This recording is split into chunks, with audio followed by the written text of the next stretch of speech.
Welcome back to Organizational Development Skills. The last couple of weeks, I have been introducing my model of escalating destructive conflict with some of the theories that explain angry, escalating violence. This week, what I would like to do is add to my very brief recommendations the last couple of weeks. And once again, I'm going to turn to my PowerPoint to help you follow.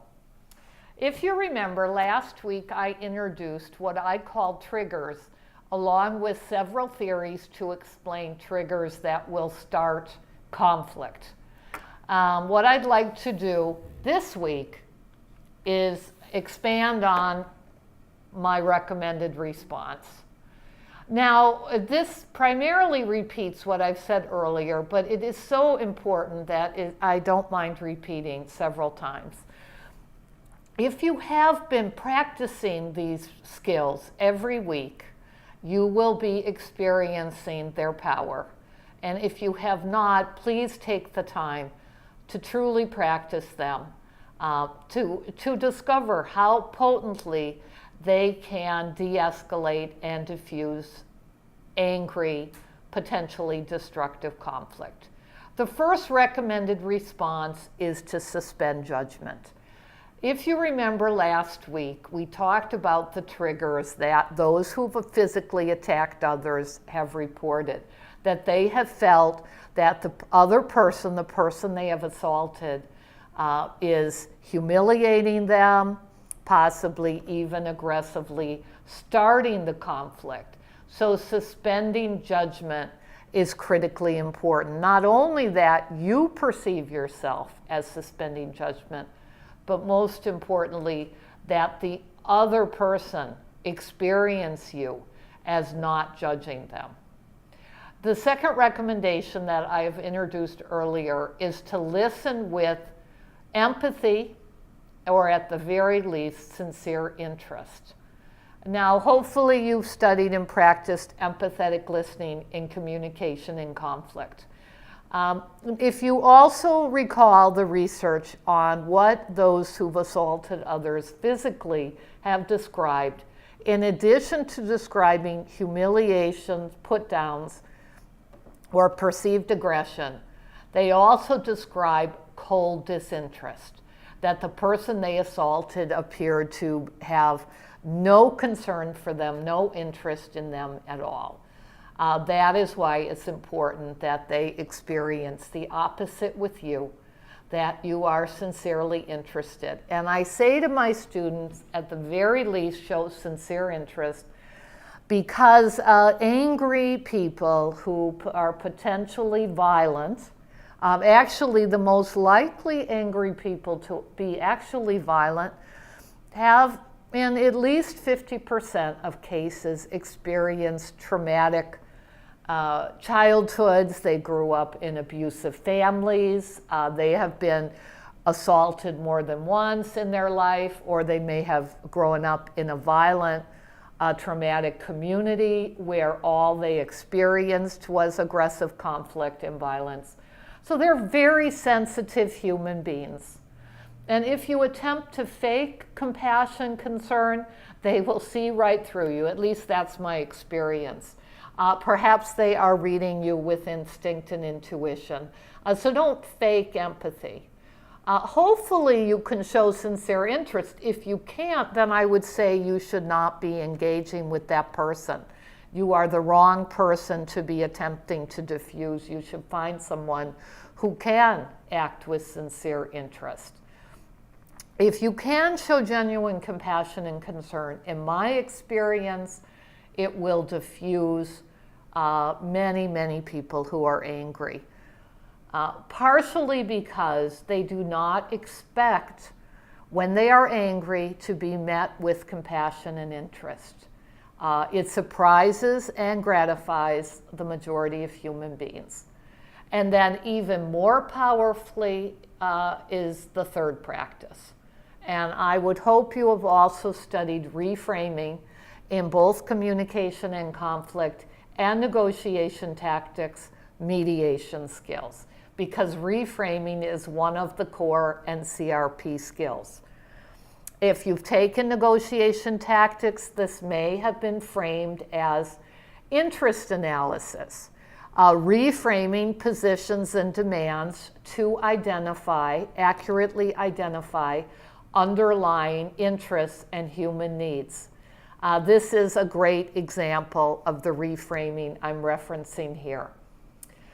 If you can imagine an angry person, perhaps imagine yourself when you've been angry, hurt, upset, and the person that you are talking to is able to show you that they have heard your most important need or concern. That's reframing with astute insight. Perhaps in mediation you studied reframing as detoxifying or laundering negative, hostile, aggressive language. That is the type of reframing that powerfully diffuses.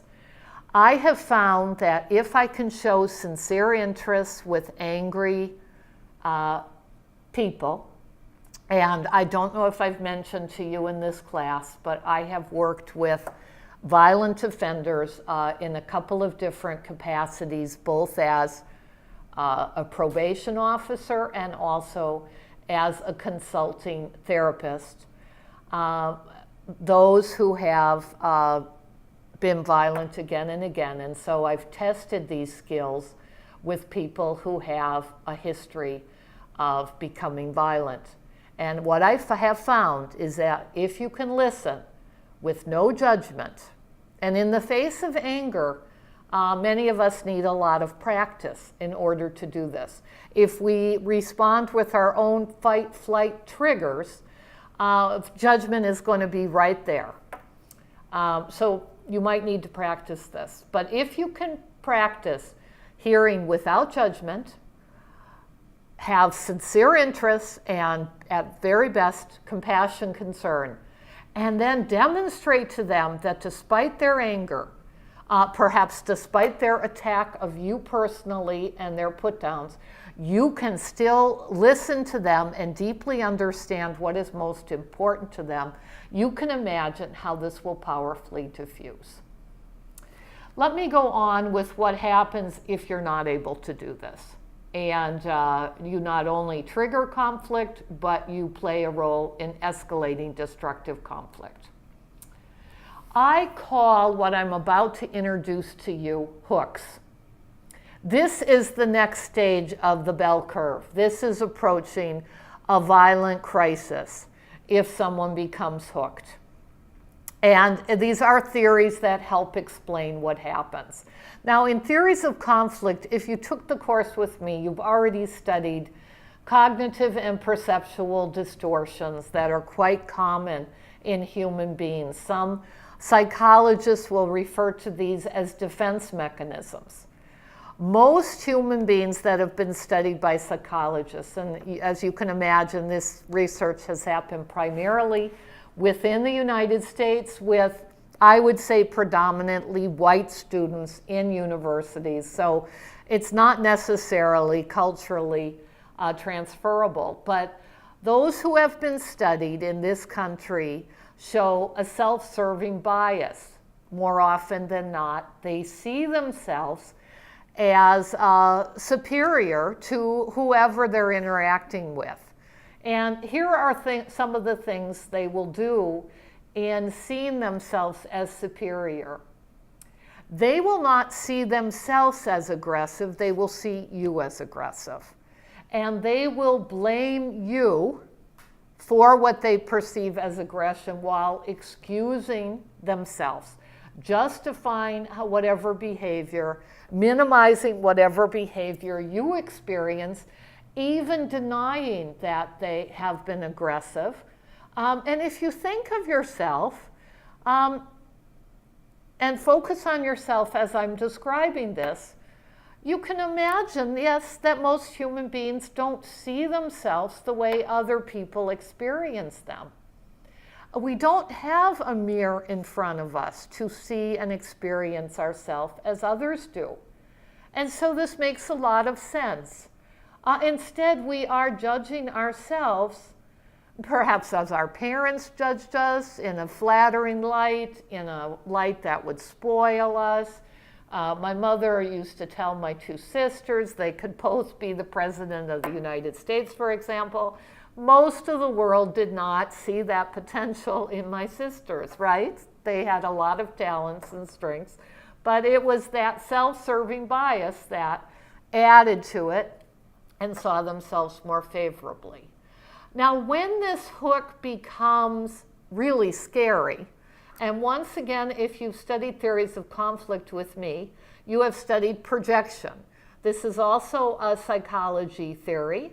It's one that was created by psychologist Carl Jung, the very famous Swiss psychologist who I have my students read his book, his classic book, The Undiscovered Self, when they take ethics of NCRP, because it's a wonderful introduction to projection.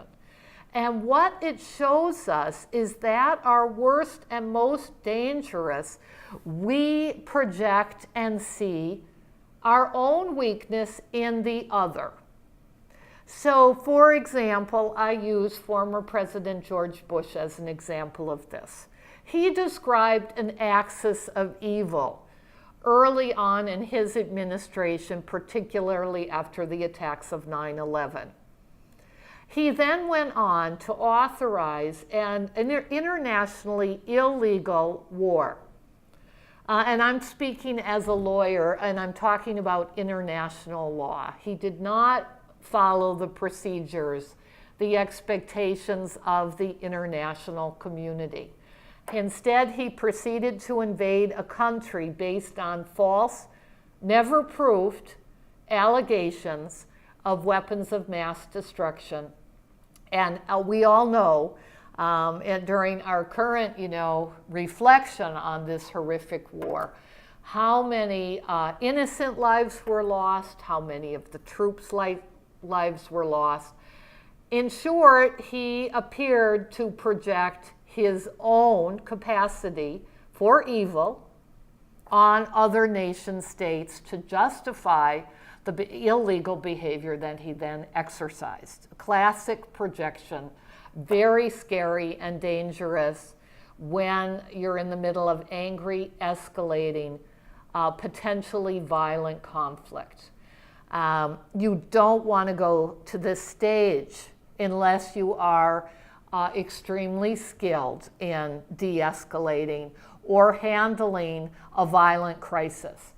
Some of you are police officers, some of you have served in the military, you've had extensive training in countering and containing violent conflict. Most of us have not. I was very disappointed and concerned to see that superintendent, maybe it's a principal of some Fresno school, has recently decided to arm a few of his teachers rather than expend what is needed to have a professional security officer protect the students on that campus. I was disappointed because the research shows that if we are not professional marks people, trained on a daily, regular basis to handle the pressure of violent conflict involving weapons, the risk that those teachers could actually harm themselves and the innocents is very, very strong. Part of it is because of what goes on with these hooks, of what goes on in human consciousness, how we are likely, you see it right now with law enforcement, how they will quickly jump to assuming the worst about the person they are shooting, targeting, and victimizing, and then we learn the horrific, tragic facts that that person was not armed, was innocent, had mental illness, a disability. This is what goes on at that level. And I don't want any of you to be at this level unless you are a professional police officer, have served in a military capacity where you're capable of handling this. Next week, what I will do is introduce to you field-tested NCRP practices if you do find yourself in this dangerous state. Have a good week.